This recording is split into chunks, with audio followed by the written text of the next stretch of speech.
Welcome, old viewers and new viewers, to another episode of The Dancing Negotiator with Dr. Cheryl Okoli, DHA. This is the show where you learn all about conflict and the what, the hows, the when, the who, and I also provide strategies to deal with conflict resolution or negotiation. These strategies might be original or by conflict resolution experts as well. I also provide stories that are salient to the topic at hand. I love to reserve the last Friday of each month to have a guest. And I am now introducing story time, which will be the third Fridays of each month. So today's episode is going to be about workplace bullying. And we are going to be analyzing a drama called Sticks and Stones, Workplace Bullying. Now, we have also been talking about interpersonal relationships this whole month of February. And we've introduced the Attribution Theory, which is a type of perception theory. And for those of you who may not know what attribution theory is, think of it as having three main points. The first point is this: you must observe a behavior. Second, you must believe that that behavior is intentional. And third, you have to interpret the behavior and analyze if it was externally or internally caused. By internally, I mean, was it a personality issue? Or was it an external issue like environment or any contextual factors or organization culture? So as you can see, I am wearing pink today. Did you know that in Canada, I know some of you that are watching are not Canadians, but in Canada, based on my research, and if that's to be trusted, the color to represent anti-bullying is pink. And Anti-Bullying Day is reserved for the last Wednesday in February. And guess what? That brings us to February 23rd, which will be recognized as Anti-Bullying Day. So that's why I'm wearing pink. So with not much ado, let us delve right into the analysis of the drama, at least the first episode of the drama, Sticks and Stones. I'd like you to note that there are actually 3 episodes, but because we have limited time, we are just going to focus on the first episode today. So I would like to share my screen with you because I would like to give you a little bit of an image of what the characters look like to paint a picture for you. So while I'm doing that, just reflect on what I've talked about so far. Okay. So I am gonna move this a little bit here so you can see properly. I hope you can see my screen. So basically, what is Sticks and Stones drama all about? As the name implies, it's all about workplace bullying. There are some main characters featured, but the main character is this character that I will enlarge my screen here and get my pointer so you can follow along here. So the main character is this gentleman here. So let's take it down. So right here, so the setting, so this drama basically takes us through the life of a character right here called Thomas. It takes us through his work life and his personal life. So think of it, he's a businessman, and basically what they do is acquire clients. So that is the setting we'll be analyzing for workplace bullying today. So here are his teammates. So we have Isabella, Andy, and Becky. Over here is Carter, who they report to, and Thomas is a team lead for his group. And over here we have his daughter, Millie, who happens to be deaf, okay? She's not yet in high school. And then we have over here his lovely wife, who happens to be a nurse. So I just showed you the slide so you can have that imagery and the various images in mind as we go further in this episode. So I also want you to know these 2 vehicles because they will come in handy as we go along. So with that in mind, let us dive right into story time. So what is the conflict at hand? So basically, we are going to be assessing the workplace bullying he experienced. But first, I'm going to give you a high-level overview of what the story of, well, specifically episode 1 is all about. And what is at stake here. So the story begins, if you will. He's at home. He's in a very good mood. He's about to embark on a meeting that has high stakes to it. And why do I say high stakes? It has high stakes because he has arranged a meeting with a high-paying client, a shark, if you will, or big fish, if you will, as they will say in the business world. And along those lines, he has to make a presentation basically to seal the deal, okay? So he gets ready, kisses his family goodbye. As he's driving to work, he has this big smile on his face. He passes by, or he drives by this big what they call billboard sign that says, build your future. He smiles, he gets to work, all chirper, ready to go into this meeting for this big presentation. He arrives at his workstation, and just to paint the image of the workstation, is an open office concept. So for some of you who may not know what that means, basically what that means is people have or work together in an open space that has cubicles, and these cubicles don't have high dividers, so you can see over to the other person's workspace. So he arrives at his desk, says hi to the person next to him. This person doesn't acknowledge him whatsoever and continues playing along on her computer. Okay, he doesn't let that dissuade him. So he walks into the presentation room, pulls out his laptop, and he's about to start presenting. So the setting in the presentation meeting room, if you will, is he's standing up on what looks like a podium, pulls out his computer, and in the audience, you have all these people in the audience, and the main person I would like to point your attention to is someone called Janet. She represents the client they're trying to acquire, if you will, for this partnership. Now, up in front of him, on to his right, are seated some of his teammates. Andy, the gentleman, one of the gentlemen I pointed out to you earlier. And as he's loading his computer, he's beginning to get all these error messages. He's not able to upload his presentation. He's beginning to get a little bit worried. And then he says to his teammate, Andy, the lead. Now, mind you, this is a British show, and my understanding of what he meant by the lead could be maybe a cable to plug into the laptop. That was my understanding of what he meant by that. Andy hears him but doesn't move. So he keeps on typing away while trying to get his presentation working. At the same time, he notices that his audience is beginning to get a little bit restless. He's beginning to see the look on their face, and Janice is beginning to have this weird look on her face, like, doesn't he know what he's doing? Isn't he prepared? Thomas says again, Andy. And then Andy comes up and says, well, it's now Wi-Fi. And he's like, Wi-Fi? Since when? So no one told him about the new changes in IT technology. Cut a long story short, sadly for him, he's unable to upload his presentation. So while this is happening, he gets extremely anxious and passes out. Yes, he faints and falls down. Now, when he comes to, his boss, Carter, tells the team that unfortunately, this client has decided not to go with them because they felt there was a lack of confidence in the person who was presenting, and they thought that perhaps their company wasn't the right one to have this partnership with. So naturally, Thomas is very disappointed. The team is disappointed because what's at stake here, not just forging this partnership, but also there's a big commission, and it is $10,000 for the person who's able to land the deal, so to speak. Okay, so Thomas leaves the office. Well, before he leaves the office, the team decides to go out for drinks, and Thomas is invited, but Thomas declines. And he didn't feel like they wanted him there because he was getting all these menacing looks from some of the teammates, especially Andy and Becky. But Isabella was comforting him and saying, don't worry about it, build your confidence and all that. So Thomas, between that time, he has to go pick up his daughter at school.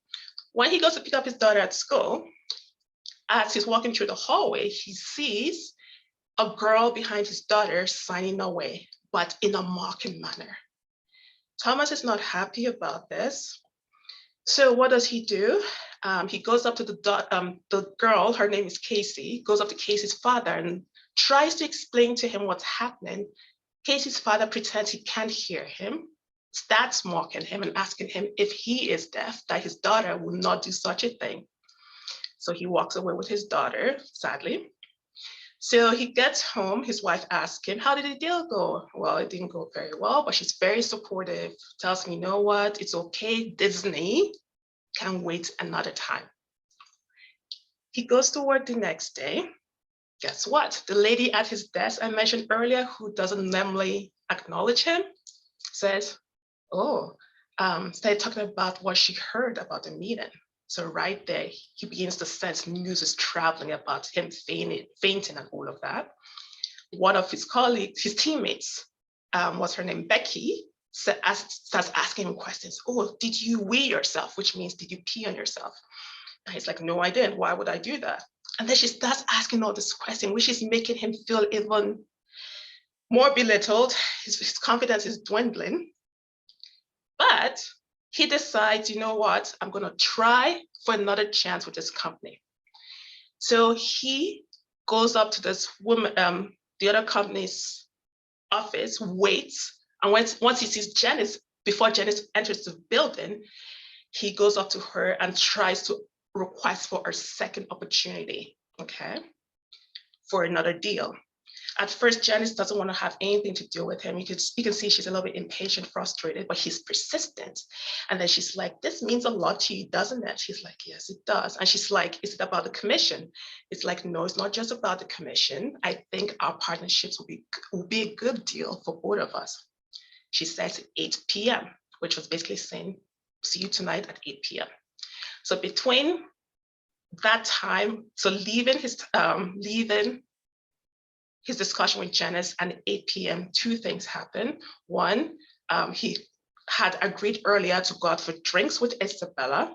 And while he's at drinks with Isabella, he tells her, she's trying to get to know him. She's asking him about his personal life. Are you happy?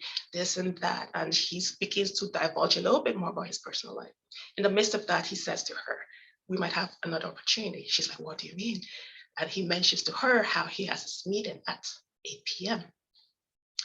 So they leave. He goes pick up his daughter again. Casey, the bully, sadly still not nice to her. And fast forward, let's just go to the scene whereby he's about to go meet up with Janice. So he goes to the restaurant, 8 p.m. He's there like about 5 minutes earlier. And lo and behold, no Janice. Well, he's like, okay, he keeps waiting. 10 minutes after, she's not there. 1 hour later, he's not there. She's not there. Then he asked the waiter, I'm expecting a customer, mention her name. Is she normally late? And the waiter says, no, she's well known. She's usually punctual. So at this point in time, he begins to feel really dejected, thinking that perhaps Janice is not coming after all. Packs up his things and leaves. When he gets home, his wife is like, oh, he's like, I got off early. Close to bedtime, as he's getting ready for bed, he looks at his iPhone, and lo and behold, it says 11:05. He looks at the time on his bedside, and it says 10:05. He's looking at the discrepancy and says to his wife, oh, the clock has stopped. And she's like, no, it hasn't. And lo and behold, he realizes something was wrong with his iPhone and the time.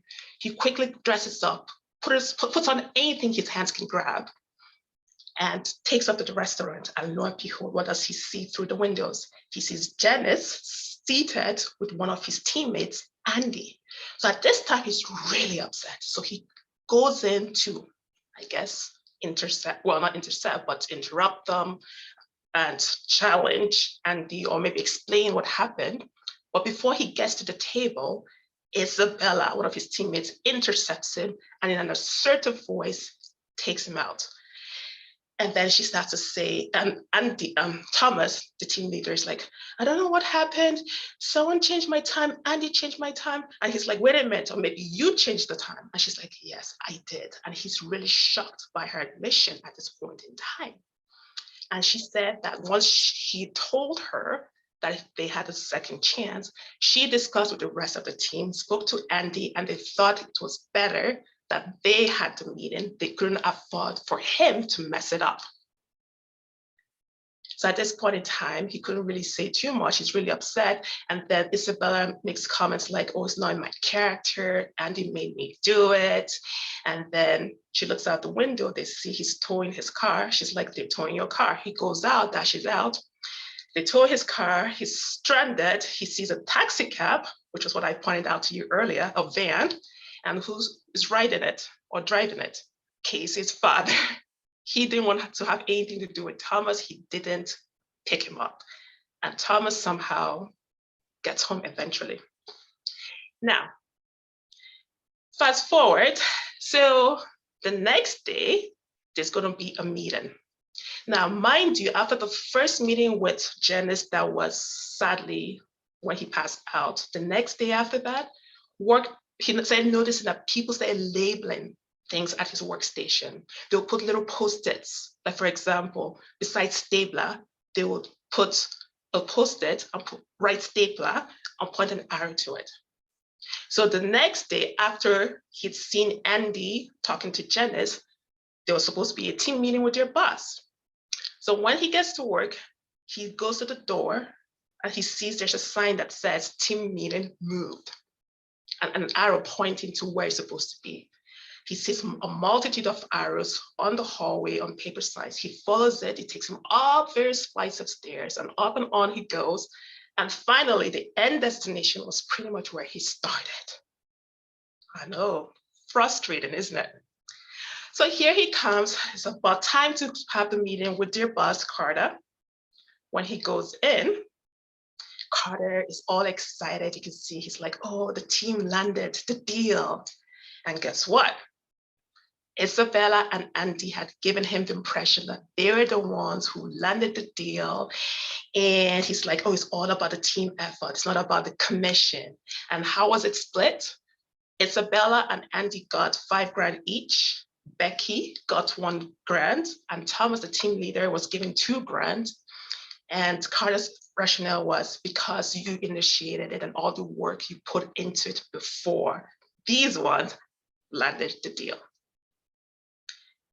Now, before this was said, Thomas on a few occasions was trying to correct the misconception, but he didn't get a chance to. But finally, Carter was like, oh, it seems like there's something you want to say.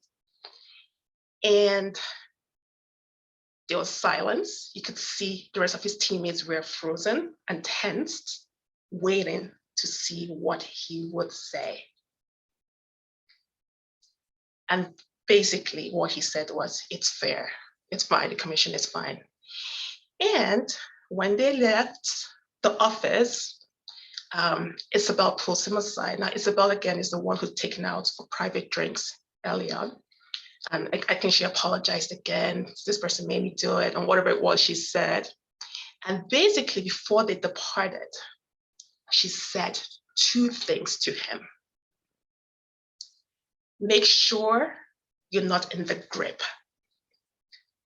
By that, it sounded and it appeared that the company was in the process of downsizing.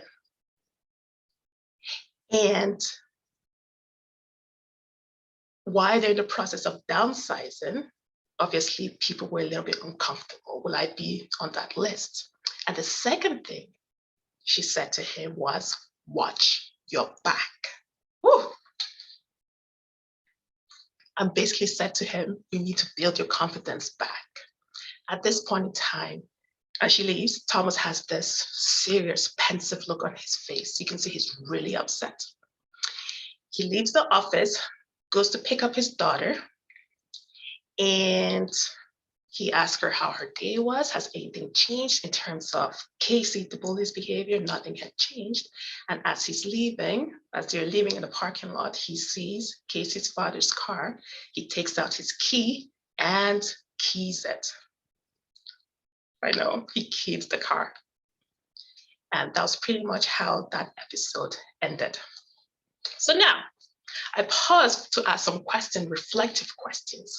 What was wrong with these pictures? What was wrong on many levels here? Now, let's go back, okay? Let us identify some of the workplace bullying that was happening. Some of them may be subtle, some of them might be overt, okay? So let's go back to the very beginning of when he arrives at the office. He greets this lady, she does not acknowledge him. Right there, there's a little bit of avoidance, if you will, ignoring.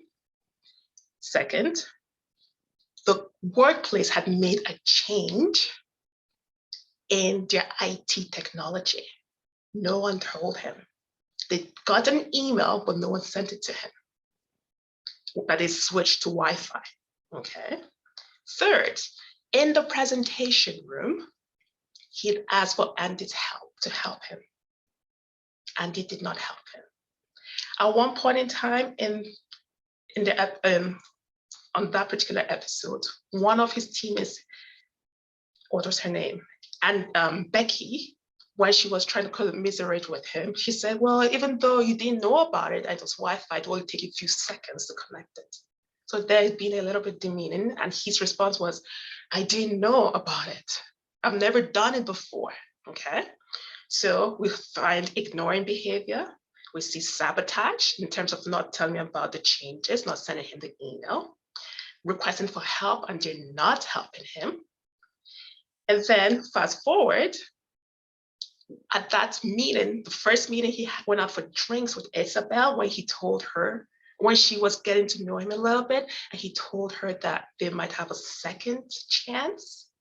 What happened there? What he did not know was, at one point in time when he went to the washroom, Isabel had changed the time on his iPhone and iPad. Sabotage there again. Then herself and Andy and the team, because she did that, they had intentions of meeting up with Janice at the 8 p.m. meeting so that they wanted Tom to miss it so that they could swoop in pretty much and take the credit. So right there we see them again sabotaging him so that they can take the credit. Now let's fast forward to the point when, the signs, the day of the meeting when the team was to meet with their boss. All those arrows and signs. Remember, we're talking about perception theory here. So the viewer watching this episode could be like, my goodness, is he seeing things? Are those arrows actually there? You might recall I mentioned earlier that they were sticky notes, right?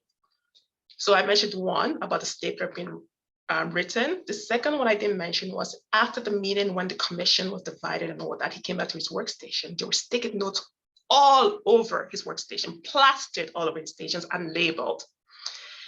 When you look at that scene, some might say, is he really seeing this? Is he hallucinating? All these thoughts go through the viewer's mind rather. But then again, let's believe and agree and assume that they were actual. So right there, again, being demeaning to him and belittling him that he's not capable of finding accessories at his workstation, okay? So I ask you the question, at the meeting with the boss and the team, should he have been bold and said to Carter, this is what happened. The team changed my time. They met up with Janice. The credit actually has been stolen from it. So at one point in time, he did say, you stole it. This was a discussion he'd had earlier before the actual meeting with the boss. Should he have made the truth obvious? I believe he should have. Some people might debate that no, he should be a team player, that if he did, their behaviors towards him would even be worse. Well, we can analyze that and debate that shortly. But I just wanted to ask you that question. Now, that commission, I mentioned how it was divided. I'm still not clear if what was at stake initially was 10,000. I don't understand how Andy and Isabella got $5,000 each. Thomas gets $2,000 and Becky gets $1,000. That I'm still a little bit unclear about that, but that's what was happening there. So either way, what should have been his was taken away from him. His teammates were given credit. What he should have done too, when he said noticing all these bullying behaviors, he should have said documenting the date, the time, and what actually happened. And hopefully, he had someone in the organization he could confide in in and out of the organization. So maybe support systems at home. What did he not do right? That scene of him keying the car was something he should not have done. I know there comes a point in time when you've been bullied. You're like, I can't do it anymore. I can't take it anymore. And you start fighting back. I beg you, plead with you, do not change your character, stoop low because of how poorly you're being treated. Yes, even if it is workplace bullying, do not stoop down to their level. Maintain your character. Okay. So I am going to leave you a little bit on that cliffhanger. Join us next month, the third Friday of next month.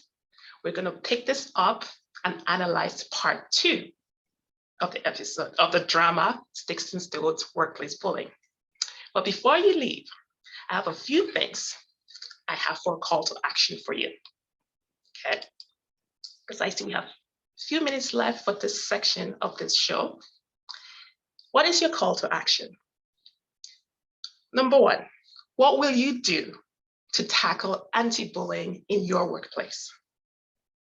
Do you know if your nation or country has an anti-bullying day? Do you know what the color is? Research it and take it back to your workplace.